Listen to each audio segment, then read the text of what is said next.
Aya ndiwo masuggested solution ehomework 3.0. Number 1 yaiti express 5/8 as a percentage. Satoda kuexpressa 5/8 as a percentage.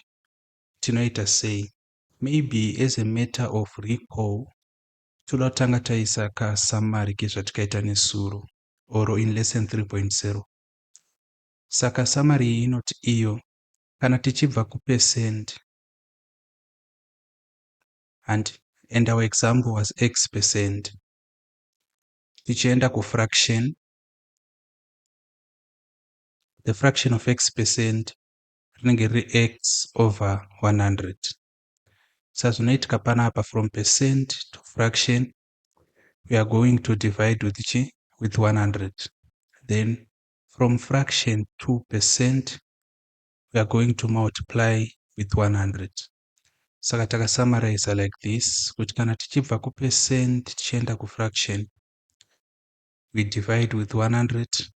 Tichibva kufraction tichidzokera kupercent, we multiply by 100. Ndozvanga zvakaita our summary nesuro. So this is what we are going to be using. We need to express 5/8 as a percentage. Saka our answer is going to be 5/8. Maybe regai titange taexplain color coding in this lesson. Our answers are going to be in white. My questions edu, they are in this orange color. So we have 5/8.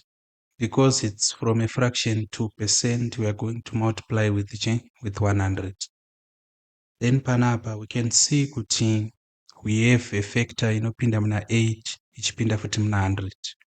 This factor we can use 2, but I think it's more wiser kushandisa 4. So tikati 4 into 8 chawana 2.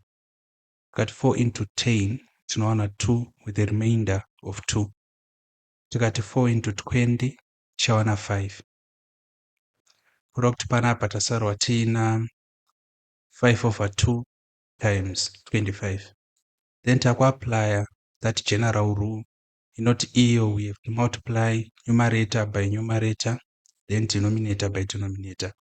You should remember kuti takati isusu kana tisina kupiwa a definite denominator, sezvakaitika panapa kuti pakangonzi 100, obviously inenge iri over 1. Saka panapa takuda kuti 5 times 25 kuzoti 2 times 1, of which tikati 5 times 25 tichawana 125. You can verify this over 2 times 1 tinowana 2. Saka panapa tasarwa tina 125/2. Takataura isusu kuti we can leave answers as improper fractions, but in the case of my percentage, it is advised kumasiya as mixed numbers kana kuti whole numbers, because my percentage, they are usually written as whole numbers kana kuti mixed numbers kana kuti decimals. So I discourage against convert into the decimal form, because number 1, mathematically it's not exact, it's up to a certain degree of accuracy. Number 2, it's error prone. You can make errors easily kwada kutamba nima decimals. So answer yedu togona kuisiya iri a whole number where applicable kana kuti a mixed number where applicable. So what is going to be our final answer? Shati 2 into 2 ndi 1, 2 into 12 ndi 6, 2 into 5 ndi 2 with a remainder of 1 divided over 2. Put out here our answer is going to be 62.5%. 62.5%. So if you need a homework panapa, just for the sake of practice, you can do this. Togonotesa ka homework panapa kekuti convert 62.5% to a fraction. Saka kana muchida kukaita ka homework aka katichagadzira panapa, indio inenge iri number 1. Munogona kungokaita, I will also mark it. Saka yava reverse operation kuti tacalculate tikaona kuti answer yedu ndi 62.5%. We need to know kuti munokwanisa here kuconverta 62.5% back to 5/8. So make me know kana muchida kuita homework iyi, then I will also mark it. Let us go to number 2. Number 2 iquestion yatakatora from a Cambridge paper rakanyorwa November 2007. Raiva paper 1. Question yedu iri kuti evaluate 22.5% as a fraction in its lowest terms. So hatichadzokorodzi zvataita panapa. This I believe kuti kana mama muchida kuzoishandisa we've written it elsewhere. Kureva kuti haticharambi tichidzokorodza this summary of nauyema percentages. So kana muchida kuishandisa, this is the opportunity to pause the video and write it somewhere.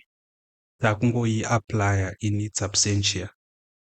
So tiri panapa manje, we need to convert or evaluate this percentage as a fraction. And we know kuti kana tichibva ku percentage as a fraction, basically we are going to use the definition of percent yataka define isusu. Remember, we defined percent takaibreaka into two words, per na cent. Tikaona isusu kuti per zvinoreva kuti divide by, then cent tikaona kuti inotorwa from centi, of which from our physics we learned kuti cent zvinoreva kuti 10 squared, which is equal to 100. Saka summatively takaona kuti percent zvongoreva kuti divide by 100. Saka panapa pakanzi 22.5%. i22.5%. Tikada kureplace akapata aka kakanzi percent, inenge ichibuda iri chi 22.5 over 100. This is it. Tiri panapa manje, our next task to convert 22.5 into an improper fraction. How do we do that? Tichati 2 times 22, it gives us 44. Then 44 plus 1, it gives us 45. Saranganyore kuno for space. Saka we have 45 over 2 over 100. Then tria papa takui expressa e is 45 over 2 divided by 100. And then tiri apa manje taku apply a pidiguration yakuva yo 45 over 2 multiplying 1 over 100. Andika? Alright. Then apa manje takugona kuapply 5. Tikati isusu 5 into 45 tinowana 9. Patati 5 into 10 ndi 2 and into 0 ndi 0. Saka 5 into 100 ndi 20. Panapa manje twatati 9 times 1, it's 9 over 2 times 20 ndi 40. Do we have any factor inopinda mna 9 na 40? We do not have. If we need to apply 20, or rather, sorry, if we need to apply 2 ichapinda mna 40 as mna 9 aipinde. If we need to apply 3 ichapinda mna 9 as mna 40 aipinde. Because, okay, before I explain because this is our final answer. Zvirikuitika panapa ndezvekuti apa takuda kutongodada wedu. Hazvisi necessary.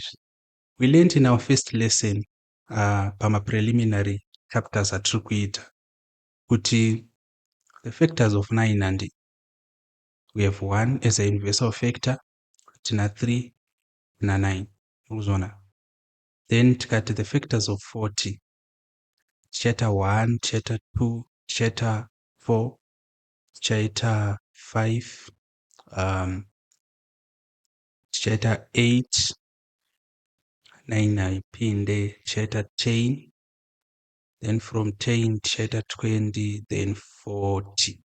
Ndoma factors esa 40 aya. Ngatarisa panapa except 1 which is universal, saka it does not count. Hatina commonalities.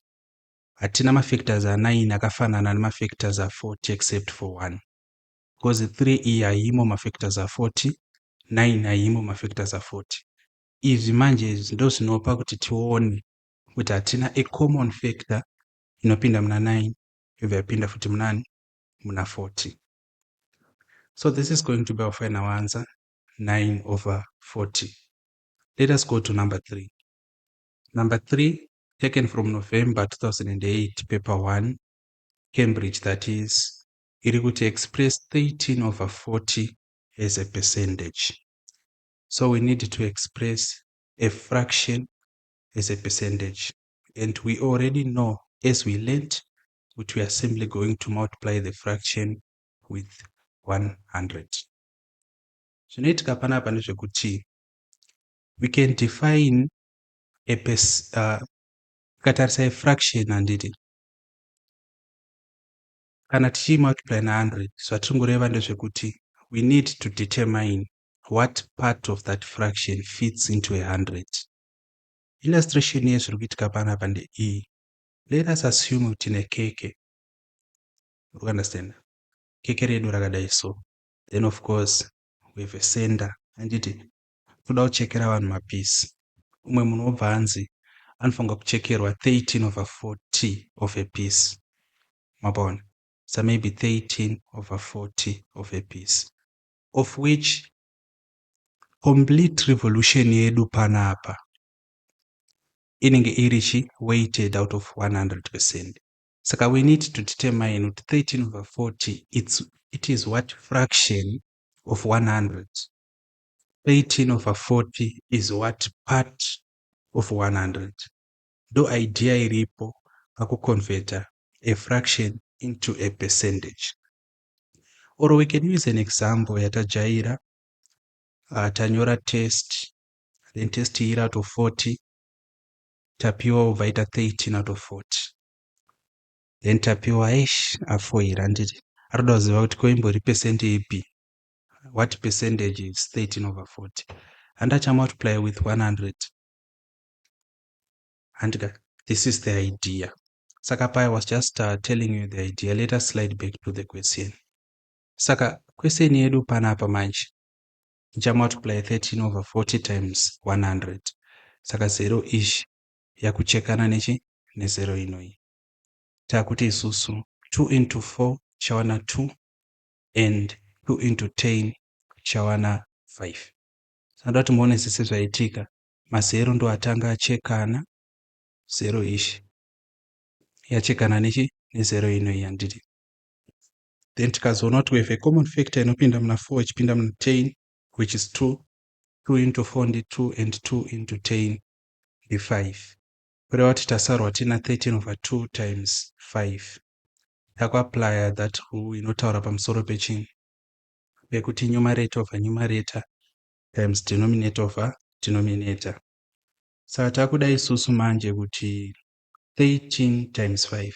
13 times 5 ndi 65 over 2 times 1 ndiani ndi 2. Saka takuda kudivide 2 into 65. Kati 2 into 2 tichawana 1, 2 into 6 tichawana 3, 2 into 5 tichawana 2 with the remainder of 1 divided over 2. Saka our answer is going to be 32.5%. So it's as easy as cutting cake, as easy as ABC, as easy as cutting margarine with a hot knife. Let us go to number 4. Number 4 taitora futi from Cambridge, June 2011, paper 1. Iri kuti express 48/60 as a percentage. Saka we are going to multiply 48/60 times 100. Chiri pano chichati isusu panapa handi 0 iyi yakunochekana futi nechi ne 0 inoi. Tovatati, do we have a factor inopinda muna 6 na 10? Of course we have 2. 2 into 6 ndi 3 and 2 into 10 ndi 5. Saka panapa tasarwa tina 48/3 times 5. Tovatati, ko a factor inopinda muna 3 na 48 tinayo here? Yes, ndi 3. 3 into 3 ndi 1, 3 into 4 ndi 1 with the remainder of 1, saka yava 18. 3 into 18 which is 6. Saka panapa tasarwa tinani 16 over 1, saka changoti 16 times 5, of which 16 times 5 the 80. So our answer is going to be 80%. So maona kuchekana kwaitika panapa, tinogona kukubreka kana muchida yenyu, tinogona kukusimplifya kuchekana kwacho. Tinokusimplifya sei? Tinoti isusu 48 over 60 times 100, then mazero ochekana. Mazero akachekana tichasarwa tiinani?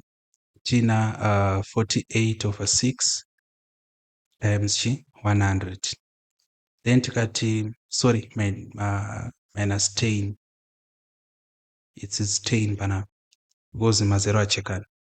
So tati isusu, it's 48 over 6 times 10, correction. So tati 2 into 6 ndi 3 into 10 ndi 5, kureva kuti panapa tavana 48 over 3 times 5.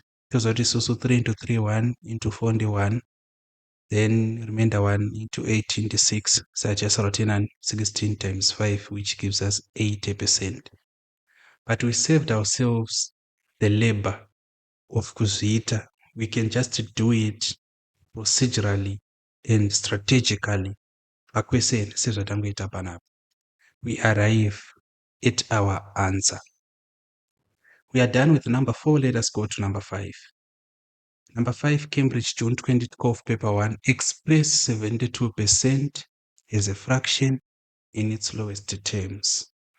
Saka 72% and is equal to 72 over 100. This is the fraction. But zvazonzi in its lowest terms.